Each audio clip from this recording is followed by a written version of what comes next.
सरला ने सबसे पहले पूछा। सरला ने पूछा, हवाई हमले के समय अगर कोई व्यक्ति घायल हो जाए, यानी कोई नागरिक घायल हो जाए, तो उन नागरिकों का प्राथमिक उपचार कौन करता है? तब दीदी ने बताया, हवाई हमले के समय ही नहीं।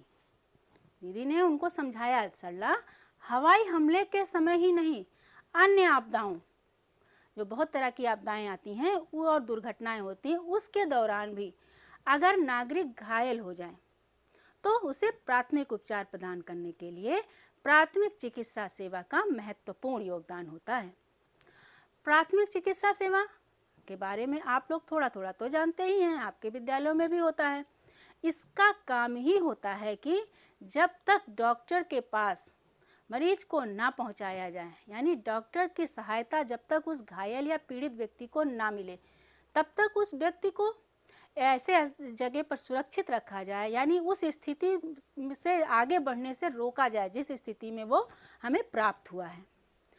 तो यही काम प्राथमिक चिकित्सा का होता है। प्राथमिक चिकित्सा का काम ही होता है कि डॉक्टर की सहायता से पहले उस व्यक्ति का या पीड़ित व्यक्ति की को सुरक्षित करना। कभी कभी तो बच्चों प्राथमिक चिकित्सा जीवन रक्षक भी सिद्ध हो जाती है। इस पर रफीक ने पूछा, ये तो हो गई दुर्घटना की बात, अब दुर्घटना में आग भी तो लगती है, तो अगर आग लग जाए तो हमें उसे बुझाने के क्या उपाय करने चाहिए? तब दीदी ने बताया, ठोस पदार्थ जैसे लकड़ी, कोयला आदि में आग लग जाती है तो सीधे पानी डालकर बुझा देना चाहिए। इसके अलावा ज्वलनशील पदार्थ जैसे डीजल, पेट्रोल आदि में, मिट्टी का तेल भी, इस तरह की जो ज्वलनशील पदार्थ होते हैं जो आग जलाने के काम आते हैं, जल जाते हैं, ऐसे पदार्थों में अगर आग लग जाए तो उस पर पानी कभी ना डालना रफीक। उसे कैसे बुझाना? उस जगह को हवा के संपर्क से, उस चीज़ को हवा के संपर्क से हटा देना चाहिए। अर्थात जिस जगह पर ऐसी जगह आग लगी हो वहाँ पर हवा आने के सारे मार्ग बंद कर देने चाहिए। इसी तरह अगर बिजली से आग लग गई हो तो पानी तो कभी नहीं डालना चाहिए, बल्कि बुझाने से पहले मेन स्विच से बिजली को काट देना चाहिए। और अगर किसी व्यक्ति के शरीर में आग लग गई हो तो कंबल से शरीर को ढक देना चाहिए। इतना तो आपको अब याद हो गया होगा। आगे बढ़े। गैस से अगर आग लगी हो तो कैसे बुझाई जाएगी? तो दीदी ने जो बताया कि गैस से अगर आग लग गई है तो जूट की बोरी से ढककर आग बुझाना चाहिए। यानी सिलेंडर में अगर आग लग गई है तो कोई जूट की बोरी ले लीजिए और उसको उसी से ढककर आग बुझाने का प्रयास करना चाहिए। सबसे पहले अगर तो रेगुलेटर का नॉब भी बंद कर देना चाहिए और फिर जूट की बोरी उस पर डालना चाहिए। संभव हो तो जूट की बोरी को गीला कर लीजिए, इससे भी आग जल्दी बुझती है। फिर इसके बाद घर की खिड़की, दरवाजे सब खोल देने चाहिए, इससे जो गैस निकल रही है वो बाहर चली जाए। और बिजली का कोई उपकरण चल रहा हो या स्विच कोई ऑन हो तो तुरंत ऑफ कर देना चाहिए। और इसके अलावा दीदी ने बताया, इसके अलावा कुछ और भी चीज़ें हैं जो आग बुझाने के उपकरण हैं और आग बुझाने के काम आते हैं।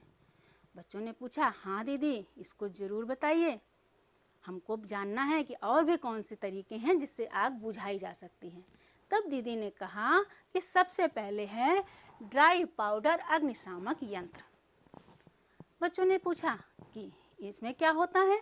तो दीदी ने कहा, यह बहते हुए द्रव पदार्थों की आग बुझाने के लिए प्रयोग किया जाता है। इसके अंदर मुख्य रूप से सोडियम बाइकार्बोनेट का प्रयोग होता है। अगला उन्होंने बताया गैस टाइप CO2 अग्निशामक यंत्र। इसमें कौन कौन सी आग लगी हुई आग बुझेगी? इसमें गैसीय अवस्था में कार्बन डाइऑक्साइड का प्रयोग उन वस्तुओं में लगी आग बुझाने के लिए करते हैं जो पानी से खराब हो जाती है, जैसे कागज, बही खाता, कैश बुक, करेंसी नोट और कंप्यूटर। ये जो है आग बुझाने, इस पानी पड़ते ही ये उपकरण खराब हो जाएंगे। तो इनमें अगर गलती से आग लग गई है या किसी वजह से आग लग गई है तो उसे गैस टाइप अग्निशामक यंत्र से बुझाया जाता है। तीसरा है वाटर टाइप CO2 अग्निशामक यंत्र।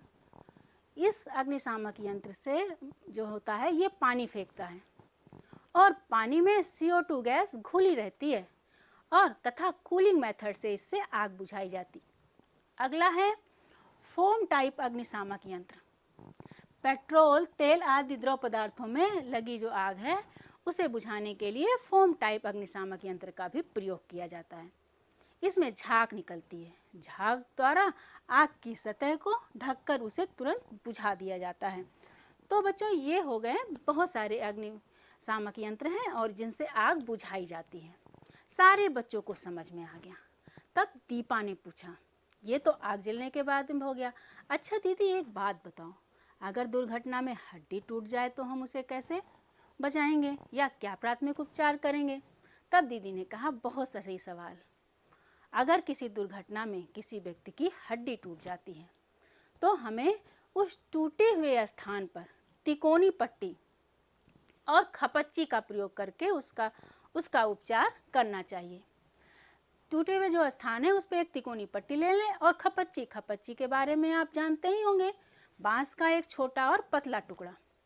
उस टुकड़ों की सहायता से उस टूटे हुए स्थान पर लगाकर बांधते हैं और तिकोनी पट्टी से उसे बांध देते हैं। इसका प्रयोग करके हमें जो हड्डी टूटी है उसका प्राथमिक उपचार किया जाता है। इसके अलावा अगर टूटे हुए स्थान पर रक्तस्राव यानी खून बह रहा हो तो उसका उपचार करने के लिए सर्वप्रथम खून को रोकना चाहिए और पट्टी बांधकर तुरंत अस्पताल पहुंचा देना चाहिए। इस पर विकास ने पूछा, दीदी खून रोकने की बात आप कर रही हैं, तो दुर्घटना में अगर रक्तस्राव रोकने के लिए हमें हो रहा हो तो उसे रोकने के लिए कौन सा प्राथमिक उपचार करना चाहिए? तब दीदी ने कहा, अगर दुर्घटना के समय घाव हो गया हो और खून बह रहा हो तो सबसे पहले घाव वाले स्थान पर मेडिकेटेड रुई लेकर उसे अच्छे से पोंछकर और पट्टी बांधनी चाहिए जिससे कि घाव का जो रक्तस्राव है वो रुक जाए। इसके अलावा घाव वाले स्थान पर रक्तरोधी दवाओं को लगाना चाहिए और घाव के आसपास कीटाणुनाशक दवाओं का प्रयोग करना चाहिए।